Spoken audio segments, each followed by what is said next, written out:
Ако цената на оризот се замрзне или намали, уште ќе замрзне и производството и ние.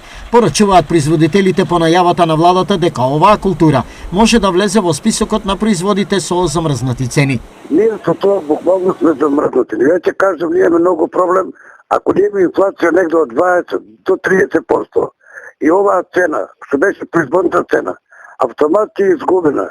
Ние нема што да сеем ориз и нема што да ја занимаваме со земјоделие. Напоредно со владините анализи кои треба да покажат колку треба да се намали цената на овој производ, производителите изработија свој, а тие покажуваат дека состојбата со одгледување и производство на оваа земјоделска култура и досега е неисплатлива. Ево 2001 уште до половина денари не се исплатени. Во колку не ги дадат, ние нема да ги изореме ориз, ние ги чекаме тие пари.